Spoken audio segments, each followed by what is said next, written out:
several times in each chapter, we see how helpless Krishna is.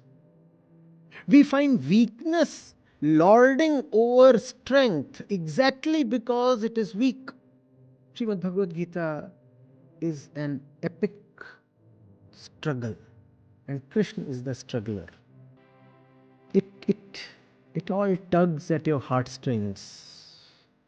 It's actually a song, as much of melancholy as of wisdom. That's the reason I love the Gita.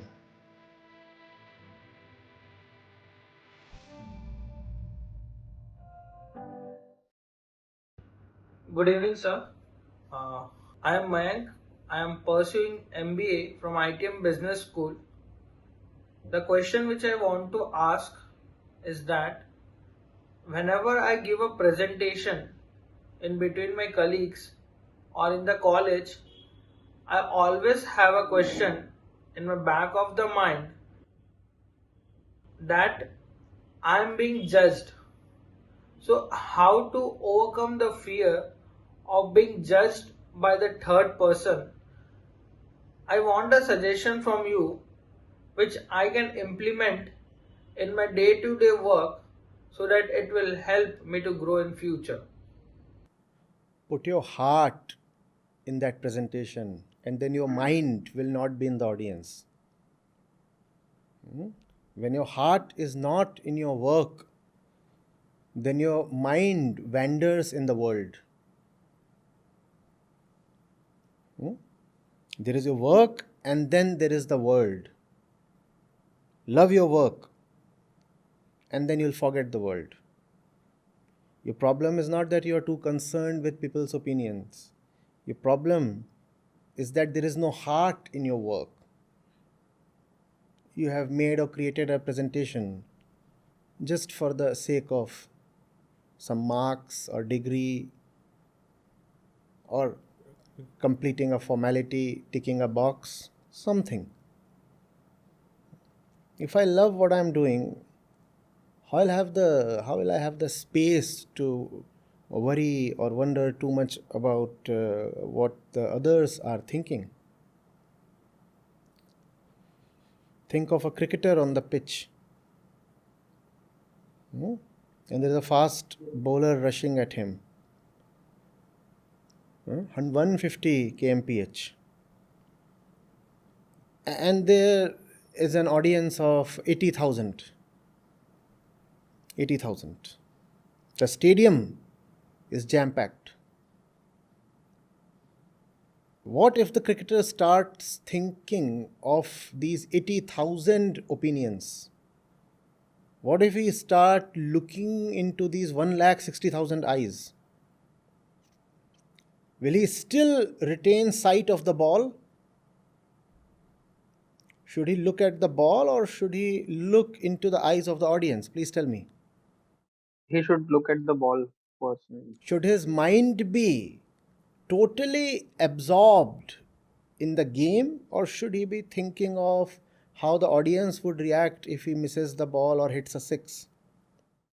He should focus on the game, sir. Right. Now, if there is a batsman who is all the time thinking of the audience, what do you know about him? That is mentally disturbed. He's not able to focus in the work which he is doing. Don't use words like ability and all. Talk of intention. If there is a batsman who is continuously thinking of the audience, what I know is that he does not love cricket. Yes. Right? Yes. Boils down to love. Do you love your presentation? That's the Not that problem. much. That's the problem. So go deep into whatever you are doing.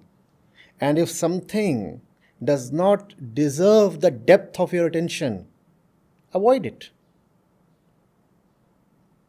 You cannot give your best to everything. Not everything deserves your love. Avoid those things. But when you choose something, don't be half-hearted. Once you have placed your hand on something, bring that thing to your heart. Let the distance be removed. Half-heartedness is the curse of life. People live as if they are half dead. Lukewarm lives, neither cold dead nor boiling with vigor. Just lukewarm, 98.4 degrees Fahrenheit. That's lukewarm. Let there be some temperature. As a young person, you need some heat. Are you getting it? Yes, sir. And that's the job of love. That's the job of love. It gives you warmth and something beyond warmth. It makes the inner frozenness boil up. There is a lot within that needs to simply evaporate. Love does that. If there is no love, the internal stuff, all the conditioning and nonsense and trash we have been carrying since centuries, all that will continue to remain intact within. If you want your insides to be cleaned up, you need the heat of love, the cleansing power of love. Are you getting it? Yes, sir. Yes. So be just towards your academics, your profession, your relationships, whatever it is that you are into, must bear the imprint of your authenticity. If you have touched something, it must not now anymore remain mediocre. Are you getting it? Even if you get just a small room to live in, let the insides of that room display that somebody young, original, authentic, loving resides here. Yes. Even if you have an old pair of shoes that you wear, why can't they be polished properly? This example will not suit all conditions, but please get the drift. See what I'm pointing at. Sir. If there is something in your life, why must there be a half-hearted approach towards it? The shoes are there, right? Yes. Well, the shoes are not expensive. I understand you are a student and the shoes are old and the shoes to some extent are now worn out. That's okay. But why can't they still be polished? That does not cost much. There has to be a warmth towards life. Are you getting it? There has to be a special quality of feeling towards life. And I'm not talking of biological feelings. I'm not talking of lust, anger, greed, etc. I'm talking of that special quality. So if I'm talking to you, I have to give everything that I have to you. At this moment, I cannot be half present, half attentive. I have an entire organization to look after, but I have to forget all that. This moment, it is me and you. If I'm touching something, I have to give it everything. Cannot pass through life in a way, in a manner of sleepwalking. Be conscious, be awake, be loving.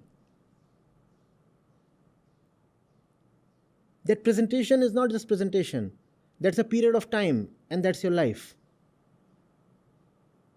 If you cannot be immersed in your presentation, then you are missing out on life itself. Are you getting it? Yes, sir. Huh? And then obviously there will be too much concern for whether the audience has applauded, or or is the teacher making note of all the great points that I'm making? Will I be credited enough for this shabby presentation that I have made? Allow me the liberty to call it shabby because I have been through the academic process, Yes. both as a student and as a teacher, a professor. I've been through all that. So I know how teachers operate, I know how students think. We are all just going through the motions, aren't we? Yes. As if we are waiting for some special day in future. Today does not mean anything. Today let me just somehow tolerate the time. Please let me somehow just complete the formalities today. My day, my golden day, my real day would come sometime in the future. That will never happen, son. This is your moment. This is your life. That presentation is everything. That presentation is everything. When you are making that presentation is not just the most important thing in life, that is the only thing in life. How can then you tolerate to be divided? Half your mind is busy just scanning the audience. Oh, is she smirking? Is he sleeping? Is he making fun of me, that one at the back? Do I see derision on the teacher's face? Divided. No, no, you can't afford to be divided.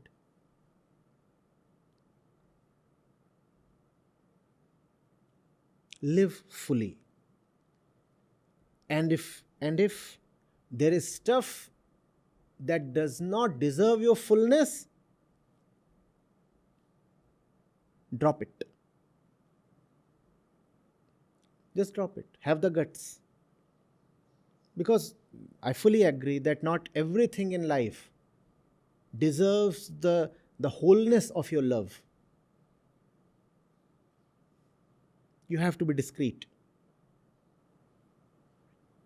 The point when you can be unconditionally loving towards everyone and everything comes way later in life. At that point, there are no boundaries. When you reach that point, then you don't have to make distinctions. But standing where you are, you must learn to make distinctions. You have to be discreet. You have to see what is it that deserves your time, energy, love, attention. And when you discover that, you plunge into it. You immerse yourself. You sink into it. You allow yourself to be drowned. You allow yourself to fall dead. Dead in terms of your concern for the world. I am dead to the world because I am immersed in my work.